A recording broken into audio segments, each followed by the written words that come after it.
Focus పెట్టింది. ఇప్పటికే ధరణి portal సమస్యలపై కమిటీ స్పెషల్ డ్రైవ్ నిర్వహించింది. ఈ డ్రైవ్ లో పరిష్కరించిన అప్లికేషన్స్ పై కమిటీ ఇవాళ సమీక్షించనుంది. జూన్ 4లోగా ఎట్టి పరిస్థితుల్లో ధరణి పెండింగ్ అప్లికేషన్స్ క్లియర్ చేయాలని టార్గెట్ పెట్టుకున్నారు. మరోవైపు ధరణిలో మొత్తం 119 తప్పుల్లో స్పెషల్ డ్రైవ్ తర్వాత 76 తప్పులను పరిష్కరించాల్సి ఉందని కమిటీ గుర్తించింది. ప్రస్తుతం స్పెషల్ డ్రైవ్ తర్వాత పరిష్కారమైన 1,00,000 అప్లికేషన్స్ తో పాటు పెండింగ్ అప్లికేషన్స్ పై కూడా సమీక్ష నిర్వహించనున్నారు.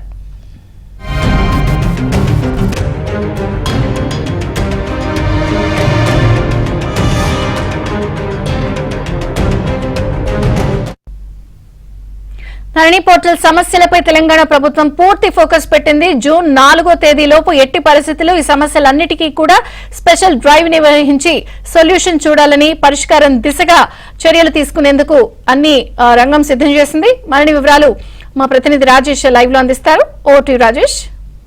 Good morning Vijayachandrika. మొత్తానికి తెలంగాణ రాష్ట్ర ప్రభుత్వం పర్టికులర్గా కాంగ్రెస్ పార్టీ అధికారంలోకి వచ్చిన తర్వాత రాష్ట్ర వ్యాప్తంగా ఉన్నటువంటి అన్ని సమస్యలపైన సీరియస్గా దృష్టి సారించింది.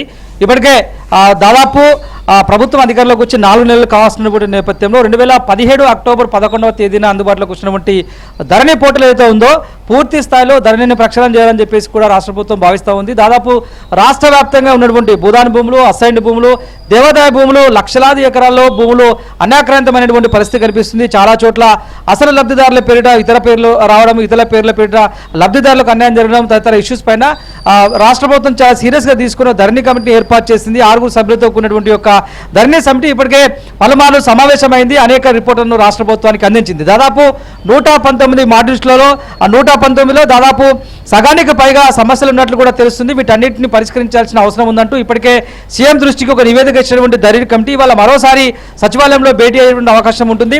భేటీ తర్వాత కొన్ని అంశాలను కూడా సీరియస్గా సీఎం దృష్టికి తీసుకెళ్లినట్లు కూడా తెలుస్తుంది. ఎందుకంటే దాదాపు 1,45,000 దరఖాస్తులన్నీ కూడా ధరణి పోర్టల్లో పెండింగ్లో ఉన్నటువంటి పరిస్థితి అయితే కనిపిస్తూ ఉంది. దీనికి సంబంధించి ఇప్పటికే అన్ని ఎంఆర్ఓ కార్యాలయ చుట్టూ, ఆర్డీఓ కార్యాలయ చుట్టూ, కలెక్టర్ల కార్యాలయ చుట్టూ, ఇటు సీసీఎల్ఏల చుట్టూ లబ్ధిదారులు తిరిగి రాష్ట్ర ప్రభుత్వానికి మొరబెట్టుకునేటువంటి పరిస్థితి కనిపిస్తుంది. దీనికి సంబంధించి ఒక శాశ్వత పరిష్కారాన్ని ఏర్పాటు చేయాలని చెప్పేసి కూడా రేవంత్ రెడ్డి సర్కార్ భావిస్తూ ఉంది.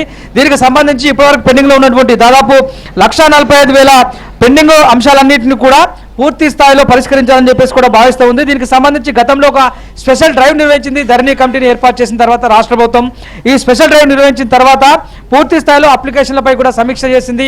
ఈ సమీక్ష అనంతరం 1,45,000 పెండింగ్ దరఖాస్తున్నట్లు కూడా గుర్తించింది. జూన్ 4వ తేదీలోగా ఎట్టి పరిస్థితుల్లో పెండింగ్లో ఉన్నటువంటి దరఖాస్తులన్నింటినీ క్లియర్ చేసి ఇక మీద ధరణి పోర్టల్లో ఎలాంటి టెక్నికల్ ఇష్యూస్ తలెత్తకుండా ఉండేందుకు పూర్తి స్థాయి శాశ్వత పరిష్కారం ఆలోచించే దిశగా అధికారులను ముఖ్యమంత్రి రేవంత్ రెడ్డి ఇప్పటికే ఆలోచించారు. మరి కాసేపు నుండి ఇవాళ 11 గంటలకు ధరణి కమిటీ ప్రత్యేకంగా మరోసారి సచివాలయంలో సమావేశమవుతారు. ఈ సమావేశంలో 119 తప్పులలో దాదాపు 76 తప్పులను పరిష్కరించాల్సిందిగా ముఖ్యమంత్రి రేవంత్ రెడ్డి వీళ్ళు ఒక కమిటీ నివేదిక రిపోర్ట్ ఇచ్చింది. ఈ నివేదిక అనంతరం మరోసారి స్పెషల్ డ్రైవ్ నిర్వహిస్తారు. స్పెషల్ డ్రైవ్ నిర్వహించిన తర్వాత ఆ పెండింగ్లో ఉన్నటువంటి వివిధ అప్లికేషన్లకు సంబంధించినటువంటి అంశాలపై పూర్తి స్థాయి నిర్ణయం తీసుకున్నటువంటి అవకాశం కనిపిస్తుంది. ఇక ఇవాళ సాయంత్రం 4 గంటలకు కేబినెట్ సమావేశం కూడా ఏర్పాటు చేయాలని చెప్పేసి రాష్ట్ర ప్రభుత్వం భావిస్తూ ఉంది. పెండింగ్లో ఉన్నటువంటి సమస్యలు ఆగస్టు 15వ తేదీలోగా 2 లక్షల రుణమాఫీ చేయాలని చెప్పేసి కూడా రాష్ట్ర ప్రభుత్వం భావించింది. కాబట్టి ఈ 2 లక్షల రుణమాఫీకి దాదాపు 32,000 కోట్లకు పైగా నిధులు అవసరం కానటువంటి పరిస్థితి ఏర్పడింది. దీనికి సంబంధించి రైతు సంక్షేమ కార్పొరేషన్ పేరిట ఒక సంస్థను ఏర్పాటు చేసి ఎఫ్ఆర్బిఎం పరిధికి లోబడి దాదాపు 45,000 కోట్ల రూపాయలను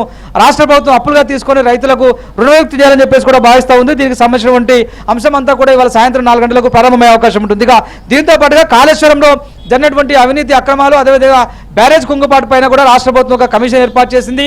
NDSC national dam safety authority ఇచ్చినటువంటి ఒక నివేదిక పైన ఇవాళ ముఖ్యమంత్రి రేవంత్ రెడ్డి సమీక్ష చేయనున్నారు. వచ్చేదంతా కూడా వానాకాలం కాబట్టి బ్యారేజ్లో వరద పోటెత్తే అవకాశం ఉంటుంది. కాబట్టి మరిన్ని మరమ్మతులు చేయాల్సిన అవసరం ఉంటుంది. కాబట్టి దీనికి సంబంధించిన విషయంలో ఇరిగేషన్ శాఖ అధికారులు ఇచ్చేటువంటి రిపోర్ట్ ఏంటి, వర్షాకాలంలో వాళ్ళు చేయబడేటువంటి ఆల్టర్నేట్ చర్యలు ఏంటి అనే అంశంపై కూడా ఇవాళ 2:30 గంటలకు సచివాలయంలో ముఖ్యమంత్రి రేవంత్ రెడ్డి ఇరిగేషన్ అంశంపైన కూడా సమీక్ష చేసే అవకాశం కనిపిస్తుంది. ఎన్డీఎస్ఏ టీం ఇచ్చినటువంటి నివేదిక ఆధారంగా గతంలో ఎల్ఎన్టీ సంస్థ దాన్ని ఆ బ్యారేజ్ నిర్మాణం చేసింది. కాబట్టి మరమ్మతుల అంశం దానికి అప్పగించాలా, ఒకవేళ అప్పగించేటువంటి క్రమంలో వాళ్ళు ఒప్పుకోకపోతే తదుపరి చర్యలకు రాష్ట్ర ప్రభుత్వం ఏ విధంగా ముందుకెళ్తుంది తదితర ఇష్యూస్ అన్నిటిపైన కూడా ఇవాళ ముఖ్యమంత్రి రేవంత్ రెడ్డి చర్చించే నిర్ణయం తీసుకునే అవకాశం ఉంటుంది. వీసీ. Thank you Rajesh.